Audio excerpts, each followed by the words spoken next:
नमस्कार साथियों, एक बार फिर से स्वागत है आपका आपके अपने चैनल पर, जिसमें हमने क्लास 10th का मैथ शुरू कर रखा था। चैप्टर हमारा पहला चल रहा था रियल नंबर्स। उसी मुहिम में आज देखिए आगे हम एक्सरसाइज 1.2 करने जा रहे हैं।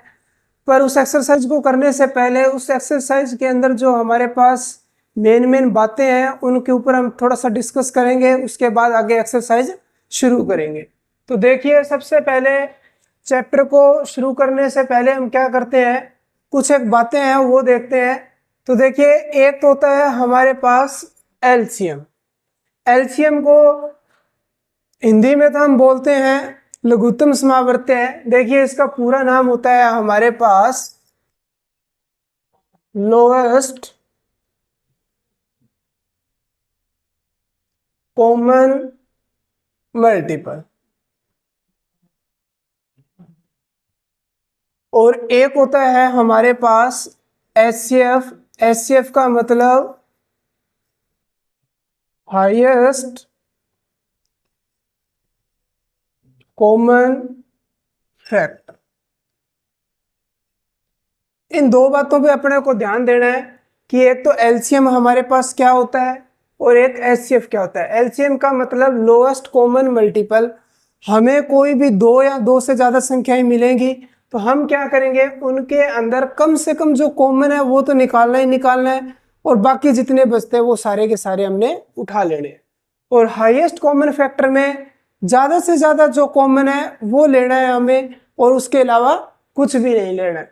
तो अपने को ध्यान रखना है, एलसीएम का मतलब लोएस्ट कॉमन मल्टीपल, जिसे हम हिंदी में बोलते हैं लघुत्तम समावर्त्य, और एचसीएफ का मतलब हाईएस्ट कॉमन फैक्टर, जिसे हम बोलते हैं महत्तम समावर्त्य। इन दो को तो याद रखेंगे, एलसीएम का मतलब लघुत्तम समावर्त्य, एचसीएफ का मतलब महत्तम समावर्त्य।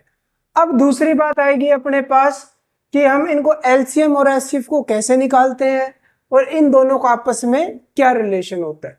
तो यहाँ पे अपने को ध्यान देना है। जैसे देखिए, मैं एक ले लेता हूँ 12 और एक मैंने ले लिया 20। पहले हम क्या करेंगे, प्राइम फैक्टर मेथड या हम गुणनखंड का विधि का इस्तेमाल करके पहले इनके क्या फैक्टर करेंगे, यानी कि टुकड़े बनाएंगे। तो यहाँ पे देखो, 12 के क्या टुकड़े हो सकते हैं, 2 गुणा 6, 6 के 2 गुणा 3 और 3 के 3 एकम 3। तो देखो, 2 दूनी 4, 4 3 12, 12 एकम 12। अब इसी तरीके से 20 के टुकड़े कर लेते हैं। 2 गुणा 10, 10 के हो जाएंगे 2 गुणा 5 और 5 के 5 गुणा 1, 2 दूनी 4, 4 5 है 20। तो अब देखिए, मैंने 12 और 20 के टुकड़े निकाल लिए। सबसे पहले तो हम क्या करेंगे, एचसीएफ निकालेंगे कि हाईएस्ट कॉमन फैक्टर देख लेते हैं दोनों में क्या है। एक तो देखिए, ये 2 का जोड़ा बन रहा, एक ये बन रहा और एक ये बन रहा है। तो आपके पास 12 और 20 का एचसीएफ क्या हो जाएगा, जो कॉमन आ रहा है एक तो 2 और एक फिर ये 2 का जोड़ा और एक कॉमन आ रहा है 1। भी हाईएस्ट कॉमन यही है इसके अंदर, तो ये हमने ले लिए। अब क्या करेंगे, जो कॉमन है जोड़ा बनेगा उसमें से एक हमें यहाँ पे लिखना है। जैसे इन दोनों का जोड़ा बना, हमने 2 लिख लिया। इन दोनों का जोड़ा बना, हमने 2 लिख लिया। इधर एक का जोड़ा बना, ये 1 लिख लिया। 3 का और 5 का कोई जोड़ा नहीं बन रहा है तो इसलिए इन्हें नहीं लिखेंगे। अब क्या, गुणा कर दो, 2 दूनी 4, 4 एकम 4। तो यानी कि हाईएस्ट कॉमन फैक्टर क्या है, 12 और 20 के अंदर 4 है। एचसीएफ का मतलब होता है कि हमें वो संख्या ज्ञात करनी है जो दिए गए नंबर को पूरा का पूरा डिवाइड करेगी। तो जो हमारा एचसीएफ आया है 4, तो अब 4 क्या करेगा, 12 और 20 को कंप्लीट पूरा भाग करेगा और रिमाइंडर हमारा क्या बचेगा, 0। तो उसे हम बोलते हैं एचसीएफ। अब देखिए, दूसरा है हमारे पास एलसीएम। अब एलसीएम देखो क्या होता है, लोएस्ट कॉमन मल्टीपल का मतलब हमें जो कम से कम कॉमन है वो तो लेना ही लेना है। यानी कि कॉमन इसमें क्या है, 4। भैया आप डायरेक्ट भी लिख सकते हो, जरूरी नहीं है कि हमें, अगर अपने से क्वेश्चन में एलसीएम पूछ रहे तो आप डायरेक्ट एलसीएम निकालो, एचसीएफ निकालने की जरूरत नहीं है। अगर आपसे नहीं पूछ रहा है, सीधा आपको कह रहा है एलसीएम निकालो, अगर आपको ये अच्छा लग रहा है तो आप इस तरीके से भी निकाल सकते हो। फिर जो कॉमन होता है वो तो हमें लेना ही लेना है। भी एक बार क्या है, 4, 2 ये कॉमन आया, 2 ये कॉमन आया और एक कॉमन आया, यानी कि कॉमन आ गया 4। एचसीएफ से हमें पता चल गया कि 4 कॉमन है। या तो आप वो डायरेक्ट 4 लिख लो, नहीं तो आप इस तरीके से भी लिख सकते हो। फिर जो कॉमन है वो तो आएगा ही आएगा। भी हमारे पास 2 गुणा 2 गुणा 1 ये कॉमन है। तो ये तो आ गया। बाकी इसके अलावा जितने भी अंक बचते हैं, संख्याएं बचती है, उनको सारा का सारा लिख देंगे। ऊपर जितनी बचती है, नीचे जितनी बचती है, तो ऊपर अकेला 3 बचा, नीचे 5 बचा, बाकी सबको लिख देंगे। यानी कि एलसीएम निकालते समय हमें इस बात का ध्यान रखना है, जिन संख्याओं का पेयर बन रहा है, जोड़ा बन रहा है, वो तो एक बार लिखा जाएगा, और जिनका पेयर नहीं बन रहा है उनको सेम एज इट इज ही हम लिख देंगे।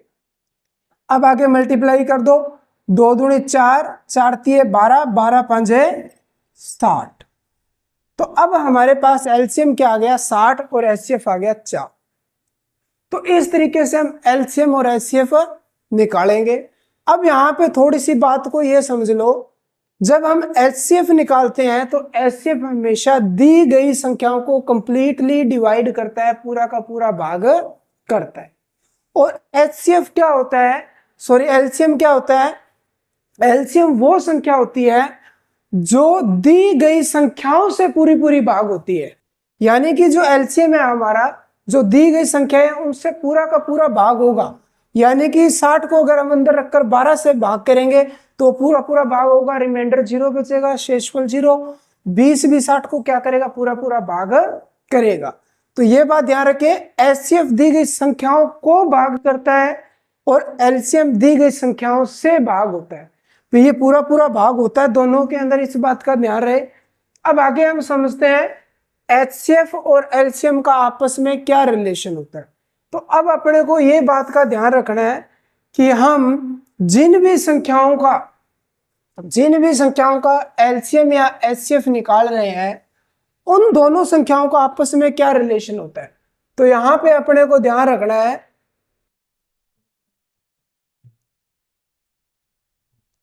Product of to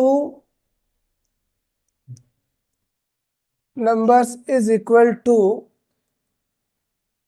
their HCF into LCM।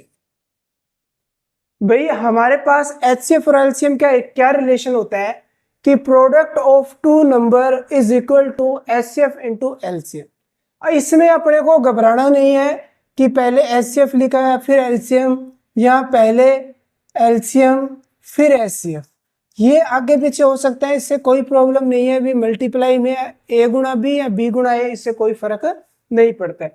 तो अपने को इस बात का ध्यान रखना है कि दो संख्याओं का गुणनफल, product of two numbers is equal to their HCF into LCM, का मतलब होता है कि हमें जो भी संख्याएं दी गई है जिनका हम एलसीएम या एचसीएफ निकाल रहे हैं, अगर हम उन दोनों की गुणा करते हैं, यानी कि दो संख्याएं कौन सी थी, 12 और 20। अब इनका जो एचसीएफ था वो कितना आया था, 4, और एलसीएम कितना आया था, 60 आया था। अगर हम इन दोनों की गुणा करेंगे तो ये हमारे पास इक्वल आएंगे, 12 दूना 24 और पीछे एक 0 बराबर 6 चौके 24 और पीछे एक 0। तो ये देखिए हमारे पास क्या हो रहा है, दोनों के दोनों लेफ्ट और राइट इक्वल आ रहे हैं। तो ये हमारे पास क्या होता है, रिलेशन होता है एचसीएफ और एलसीएम का, क्या कि product of two number is equal to their HCF into LCM.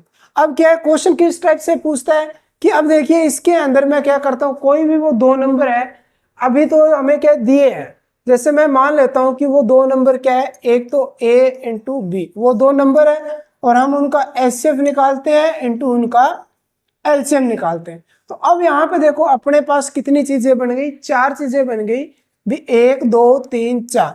अगर हमें ये 2 चीजें दी हुई है तो हम एचसीएफ और एलसीएम निकाल सकते हैं, कोई प्रॉब्लम नहीं है।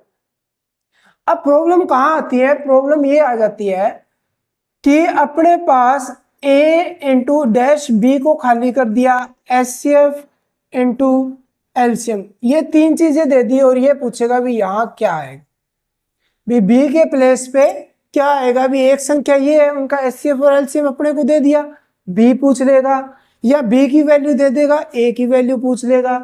इस तरीके से यानी कि 4 चीजें, 4 में से अपने को अगर ये 2 मिलती है संख्याएं तो कोई प्रॉब्लम ही नहीं है, हम एचसीएफ और एलसीएम निकाल सकते हैं। अगर इसके अलावा इन दोनों में से एक को मिस कर देता है, भी कोई भी एक गायब करके उसकी वैल्यू पूछ रहता है, भी ए की या बी की, एक संख्या दी हुई है, दूसरी संख्या बताओ क्या होगी जिनका एचसीएफ और एलसीएम ये है, तो हमें अगर ये चीज दी होगी तो चारों में हम क्या करेंगे, चारों को इस तरीके से इक्वल रखेंगे और वो सेम एज इट इज कि अपने पास जिसकी वैल्यू निकालनी है उसको अकेला करेंगे तो अपने पास क्या उसकी वैल्यू आ जाएगी। अभी अकेला करने के लिए मल्टीप्लाई में तो उधर जाके डिवाइड में होगा, या इधर से मल्टीप्लाई में तो इधर आके डिवाइड होगा। वो हमें क्या है, मैथमेटिकल जो हमारी ऑपरेशंस होती है उनको यूज करना है। तो बस इस चैप्टर में या इस एक्सरसाइज को करने से पहले अपने को क्या करना है, इस बात का ध्यान रखना है कि एचसीएफ हम कैसे निकालते हैं, एलसीएम हम कैसे निकालते हैं, इन दोनों का आपस में क्या रिलेशन होता है। और जो ये मैंने टुकड़े किए हैं, इन टुकड़ों को हम क्या बोलते हैं, गुणनखंड बोलते हैं, फैक्टराइजेशन बोलते हैं। या इनको करने के लिए जो विधि होती है, कौन सी विधि होती है, फैक्टराइजेशन मेथड या गुणनखंड विधि, जिससे हम क्या करते हैं, दी गई संख्याओं के टुकड़े बनाते हैं। और वो टुकड़े कौन से होते हैं, प्राइम नंबर होते हैं।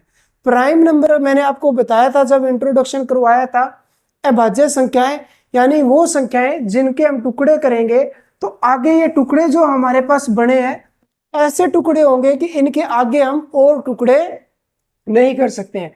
फिर किसी भी हम कंपोजिट नंबर को क्या कर सकते हैं, प्राइम फैक्टर के रूप में तोड़ सकते हैं। जब हम किसी भी कंपोजिट नंबर के क्या फैक्टर करेंगे तो वो हमारे पास हमेशा प्राइम जो फैक्टर होते हैं उसी रूप में आएंगे, यानी कि आगे हम उनके और ज्यादा टुकड़े नहीं कर सकते।